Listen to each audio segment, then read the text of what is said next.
Welcome to the beautiful city of Athens, the gateway to the Tennessee Valley, a city rooted in deep community relationships and built on a rich tradition of small local business and the very best of the human spirit. As Athens embraces the future, the signs of progress are in full bloom. Join us as we discover the bright spots in this charming southern city that we call home. This is Hometown Heartbeat, Athens.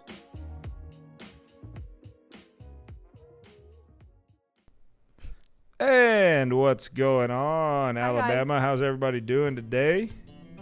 Sorry, we were just arguing before we came on the air, and it surprised us today. So what we were arguing about... No, I'm kidding. What's going on, everybody? Today is CoronaCast number fill in the blank 11. He says emphatically. Sorry we're a little bit late today. Connor is a good and responsible student and had some work he needed to complete before he came in. And I showed you guys Connor the other day. Connor is our producer, and Connor is a local high school student, goes to Athens, and is a superstar in this. I mean, he does a lot of our video editing and a lot of our digital media stuff, but when I told him about the live stream, like, he got real fired up, and this is really his passion. So all the quality improvements that you've seen over the last few weeks are all thanks to Connor Higgins. And so I just want to take a minute and, thank his parents, thank him. I mean, I realize what, everything's going on right now. It's a leap of faith. It's trust in us as a company to keep our place clean, keep it closed to the public, have a limited amount of people in here, and it makes all the difference in the world in what you guys get to see and experience on a daily basis, because without Connor, I promise you, it would not look nearly as cool as it does right now. He said motion graphics, and I said, I don't even know what you're talking about. So, Connor, I appreciate what you do, buddy. Today, and we've got a camera that we're about to rig up and a mic so that we can, like, go to him like ESPN. They go to the guy that is like a closet bettor. You don't watch any ESPN, I'm sure. But they go to this guy. He's like a closet sports bet junkie, and he makes picks anyways, we're going to do that for them so I can put him on the spot from time to time. All right, coronavirus. We're going to hit this for like 2 seconds. We're both very tired of talking about it, as is the rest of the country. Oh, wait. No, they're not. Clickbait, right? And so at the end of the day, we will talk about this briefly. There's a couple articles out there that I think are really interesting. I think that, in Alabama, for instance, we had like 17 cases 5 days ago, and today we have 23 cases. That's 6 cases in 5 days and 7,659 tests. Alabama, if you're listening, that's awesome. Okay? Do not fall victim to two extremes. Do not fall victim to fear-mongering. Do not fall victim to clickbait. Do not fall victim to fake news media, or so-called journalism, because journalism is dead. It doesn't exist. Everything is a tabloid, more or less, nowadays. So don't fall victim to that. But also, don't just run out and say, well, my life goes back to normal now. It shouldn't, and it can't. And so the measures that are in place to protect you, and we need to honor and follow those guidelines, because that's what's going to keep us safe, and that's what's going to keep us from flattening the curve and being responsible with this virus that has been unleashed on us from whatever origin it came from. How do you go about navigating? Let's say you read an article and you don't know if what it's saying is true. I think I try to go find like 3 more sources that say the same thing. What do you usually do to like try and make it so that it's fact? That's impossible to find a quote empirical fact. It's impossible. It's not something that's going to happen. But what I do is I have found I'm 33. The journalism's been dead for about 8 years. So from the time I was 33 minus 8 to 33, I've been vetting news sources and vetting, there are certain areas. Stay away from Fox News, stay away from CNN, stay away from anything that you probably can find on your TV, and find some independent journalism sites that are real and that are not afraid. Here's how you can tell.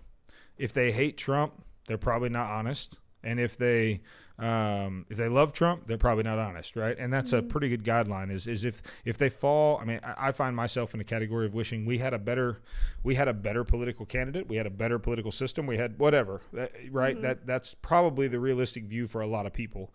But the reality is, and we've talked about this 100 times, the system we have is the system we've got. And in order to make a difference, you've got to make an impact in the system that you've been given. And so I try to find a place that finds themselves complementing both sides, complimenting those who deserve it and chastising those who deserve it. And if you're not willing to get on a Donald Trump or a Hillary Clinton, but you are willing to get on the opposition for the exact same thing, then you're inconsistent. Right. And so I just find consistency is my key. If I can find consistent reporting on issues, on whatever it is, fill in the blank, then that's where I try to go. And so with this stuff, I'm looking for scientific background. I'm looking for some peer review, that type of thing, because opinion doesn't matter when it comes to a virus. Right. Opinion is a lot of these articles you read very fine print at the top, and it says opinion or editorial or op-ed or whatever. And I'm it's like, ridiculous. Wait, I thought this was someone that worked there, but it's not. Justin Morrison joining. What's up, bird? Bark, bark. That's my bird call. Speaking of birds, there's a window that you can't see. I'm going bird hunting tomorrow, and Molly is not loving it. But new Tiger King over here. Yeah, here we go with the Tiger King. PETA on my right. No, look. So look. The coronavirus is here. It's not going anywhere. It's not changing. I mean, it's the curve is flattening out. We've both read from both sides. If you can't tell, we don't agree on a lot of things, which is what makes us great, because we still respect and love one another and are able to walk out these doors and have a completely normal relationship. America, take notes. You don't have to hate somebody to disagree with them. That goes for everyone out there. So what'd you read? Oh, no, we both read it. We talked about it in the car today. It appears, if you follow the modeling, which, again, the peak. Right. And so, the weatherman runs off modeling, and we know he's accurate 8% of the time. Yeah. So you would take this with a grain of salt, but all the modeling that I'm reading about shows the peak in the April 15th time frame. Yeah. And that's from your side, my side, our side, whatever. And so if that's the case, it would appear like the original 15 days was probably closer than to the new extended deadline of the 30th. If we extend to the 30th, I'm afraid there are irreparable economic consequences that we will not recover from. Well, if all these people have the coronavirus on April 15th, then they might take for 2 weeks to recover, or 2 weeks before they're not contagious. I think that's why they've extended until April 30th. So I'm trying to understand the logic. Okay, me too. Because, and look, we've said it 100 times on the show. We'll say it 100 more times. Mm-hmm. Like, the decision our leaders are making, whether you agree with them or not, they're decisions I don't envy having to make. And so what they're essentially deciding between, if you want to call it what it is, they're deciding between what are acceptable losses of life versus acceptable economic and lifestyle losses. That's the weight. And people are saying, well, that's a life versus a money. No. We've already demonstrated, we've shown you, and I can point you to 100 different places that will demonstrate the amount of life that could be, I said could, be lost with the economic downturn that could come, right? So there's a lot of could or maybes or conditional statements. In the same way, every statement made about the virus right now is also could, conditional, maybe, if. We don't know enough about either. Yeah. What we do know is we know our economy. We know the cycle. We know what depression looks like. We know what recession looks like. And so at the end of the day, that's the decision. If you want me to let you in on a secret, don't tell anybody where you heard it. Behind closed doors in Washington, the decisions being made right now have everything to do with what's an acceptable amount of human loss for X or Y or Z. It's the same argument and conversation that happens when we take our troops. I served in our nation's military, and they played with my life in the same way they're playing with the 65-year-old life. And so I'm not. This is not something I'm immune to. It's not something I'm insensitive to by any stretch. Don't hear that. That's not what I'm saying. But the decisions being made right now are very difficult, and I don't envy having to make them. And so at the end of the day, if we peak on the 15th, Molly, we will see the economy come back prior to the president's. If we peak on the 15th, if on the 16th, 17th, 18th, 19th, 20th, there's a 5-day span there. So I gave a big wide berth. If we see the numbers start to come back down, you're going to see the president change the date. No, my question is, I feel like we're almost just biding our time for maybe a cure or a good treatment, because when we go back to work, all these people are going to now get sick. So we're going to go through this whole thing again. I'm kind of what I've been reading. Trying to understand the logic. Here's what I've been reading. By the way, we're not sponsored by it, so we need to cover that up. I'm kidding. I'm joking. I'm totally joking. Get all your germs on my drink. Nah, just the side, not the top. You're good. Whatever it is, it's either now or later, right? If the virus has a gestation period they think it has, and it can last for 80 billion days on surfaces or whatever, they said the Princess cruise ship's going to have coronavirus till 2025. I'm kidding. But it is a disease. It lasts a long time. Whatever. Like, if we could all shelter in place, we can all whatever. If we start the economy back up and we've just isolated for a period but not killed it, then when we come back out, it's going to – the same things. No, but that's exactly what situation we're in. Right. Okay, so here's my question. The other option is 18 months. That's all it's going to take for a vaccine to be produced, approved, mass manufactured. Are you willing – to watch everything that's been built over the last however many years since 1876, or I don't know my history very well, but whatever year we formed this country, disappear? Because in 18 months, the country will no longer the country that you grew up in, you were born into, will no longer exist. Yeah, I'm not arguing for that or against. I know, but that's what I'm saying is the logic. All these waves of sickness going back into it goes back to the herd immunity. It goes back to the concept of herd immunity, which is how the flu operates. It's how there's a bunch of viral infections or whatever that operate with this herd immunity concept. And so, again, I'm not sitting here claiming to know what I'm talking about, but I am sitting here telling you that these are the decisions. They won't say it because it's not a sexy soundbite. And since nobody listens to what I say, I'll say what is really, what's really going on. The reality is the conversations that are being had, we're at war. What's the acceptable loss of life?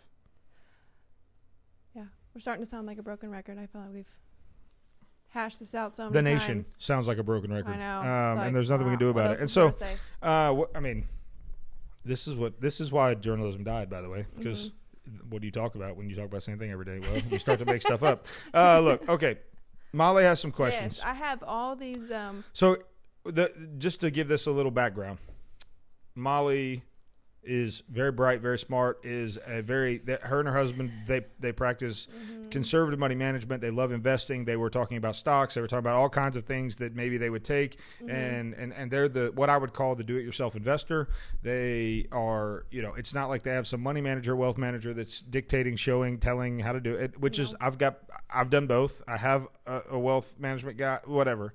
So Molly ends up coming with a ton of questions about real estate investing because that's my expertise. And so what we're going to start to do is Molly's just going to throw questions. Connor's going to get put on the spot. He's going to type these jokers in, throw them on the thing. And so as Molly asks them, there will be a question or a picture or whatever that pops up, and then it's going to be like what I was going to say, Russian roulette, but that's not what I meant to say. What's it called? Pictionary. You just got to, she's going to draw something and I'm going to answer. Well, I would imagine with real investment if stuff. I want to remodel my house and I come to you, I'm going to come to you with a similar mindset that I have now with no prior experience in remodeling. So and I'm going to say, give me your money. So I'm going to be like, can I do this thing? And then you're going to be tell me it's a dumb idea or it's a good idea. I want to give you an example. The room we're in right now is an exterior room. Both walls are exterior walls that we're looking at. We've got an interior wall to my right, Molly's right. She said, what if I want to take this wall out and put glass in? Yeah, just glass walls. And I said, like give Auburn me High School. $1 billion. So some things are worth it, some things are not. And so we're going to address these because they're probably, look, again, we'll say it again. You're sitting at home. You're looking at the same walls every day. Change your house. You want to change it. You're tired of it. You know what I'm noticing about my hardwood at my house? It's starting to, I don't know if there's moisture. You can refinish for about 2 1/4 a foot. No, but it's starting to get hilly, One of my boards is protruded up. Protruded. It's it's like I'm going on a speed bump on my way to the bed. Oh my gosh, your descriptions are exceptional. But why? Why do you think that happens? There's 100 reasons why that happens. How would I know? Wood expands with moisture, with temperature. It expands and contracts. And it just buckles like that? No, not wood we install. I'll put it that way. there's 100 reasons. We would have to look. Is it on a slab? Is it on a crawl space? Is it? There's 100. Then that's why this segment's going to be fun. So Connor, okay, hit us with the first picture. Any of them is fine. All right, so this one I really liked. See, this is coming at you from my Pinterest page. I really like this shower. I really like indoor plants, so I want to be able to eventually put some plants in my shower. Is this a serious question? So you need to put a window above your shower. That's not a window. Just to be clear, it's a screen. Like it's not a window. What do you call that? It's a light. It's a light. It's a frosted glass panel with a light behind it and a rain shower head. But if I just had like a room like this, could I? Yes. But would you have to cut out the ceiling? Let me show you something. So, all right, the picture that you were just looking at, it is, you see where the shower was 8 inches below the ceiling height. Okay, so you see the ceiling is sheetrock, and then it hits the wood, or that's actually tile, ceramic tile. It jumps down. They built a box. Okay, they installed the rain shower head in that box with a light that makes it look like a window. That makes it look like a window. So could I put a window though? No. Yeah. I mean, no. Why? Because your shower, the top of your shower is not an exterior ceiling. It's not the ceiling. If it's a one-story house, you've got an airspace in your attic. Like there's an attic. You can't do that. Like I guess you could if you had $1 million that you wanted to spend on a shower with a window so you could grow your potted plants in the shower, which is disgusting. Then yes, you could do that. So you have to punch through your ceiling and then punch through the roof. Yeah, yes. The answer is yes. We'll do it. Pull out your checkbook, and we will absolutely do it. Okay, put the next picture up. Let me get another crazy idea. This is going to be fantastic. Okay, so, I'm so excited right now. So I have some. I think you're going to take issue with the flooring situation. Look how they have their wood going two different directions. Don't take issue with that at all. There's a reason. What's the reason? Why did they do that? 2 reasons. There was either a wall there before, or you turn wood on opposite angles to define space. Like we just, in a house we're working on right now, we're doing 2,500 square foot worth of flooring. All the flooring, it's a wide open concept, okay? But they had carpet in the living room. We were there yesterday, right? So in the carpet rooms, the threshold is going to be 1/8 of an inch lower than the rest of the house because it's carpet. So the pad would take up for the hardwood, right? So to not have to put plywood in to raise the level up, what you do is you turn the different, like you define space by turning the wood. It's the same flooring. You saw that was the same flooring. They just turned the wood on different, so perpendicular to the other to define the entry space. I don't take issue with it at all. I think it's fantastic. Connor, put it back up there. I want to point something else out. There's 2 more things I want to point out. Okay, so my question, I guess in my mind, maybe it makes sense for that area on the far right for it to be for shoes or something. I don't know. Maybe it's like its own space. Well, it looks like there was probably a wall there, and so you walked into to a small entryway. Okay, and bicycle. Bye. Okay, my next question. To ride my bicycle. You're gonna think this is a dumb. No, put it back up there. Oh, put it back up. This is gonna be another crazy question.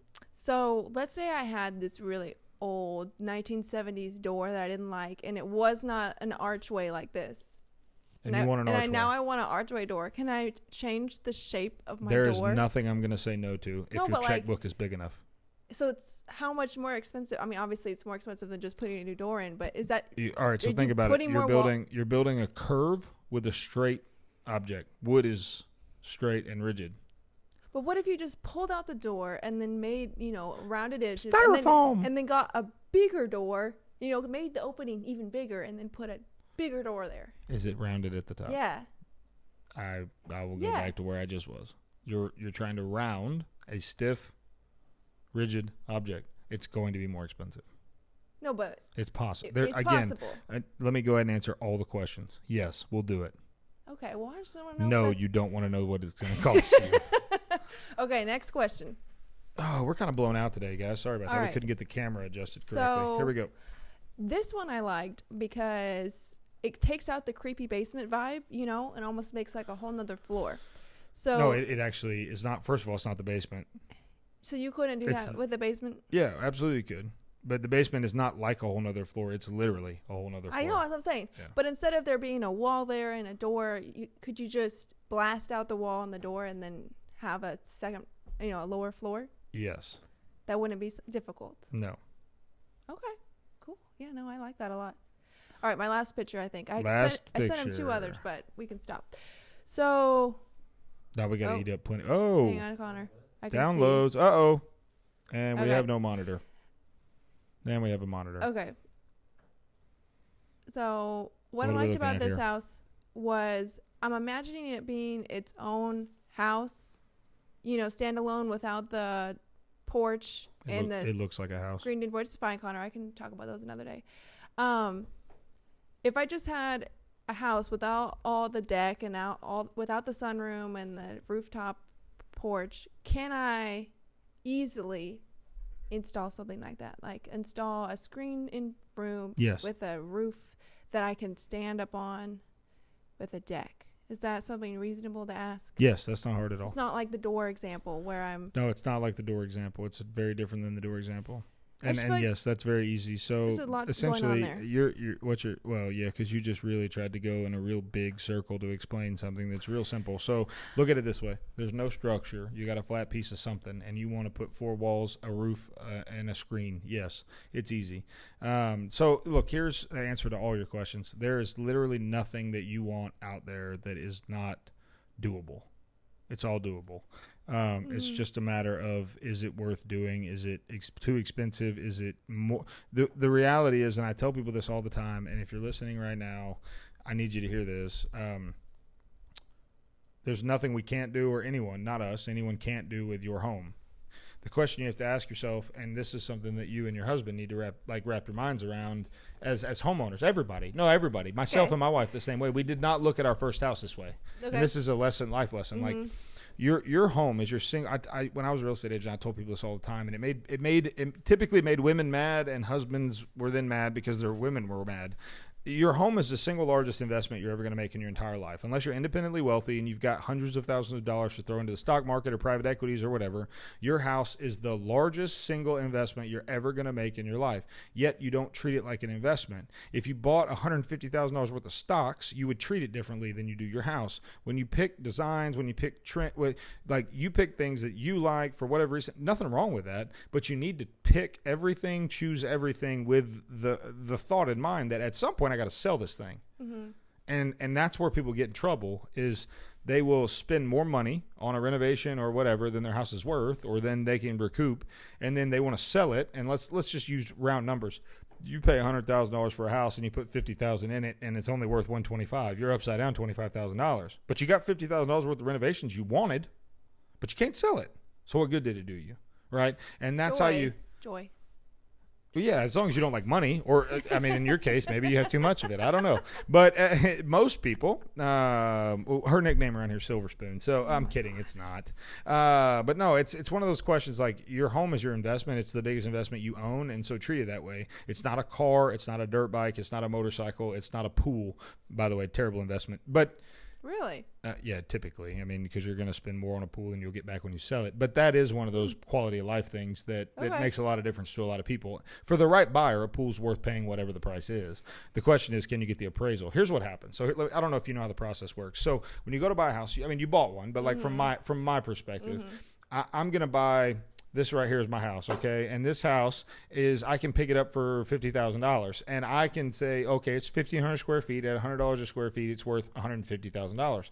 I have $100,000 worth of room in this house to invest. So if I invest 50, I make 50. If I invest 60, I make 40, so on and so forth, right? Okay. Your house is exactly the same way, except the difference is you probably paid $95, $100 a foot for it, and now you want to go in and invest it, and renovate it.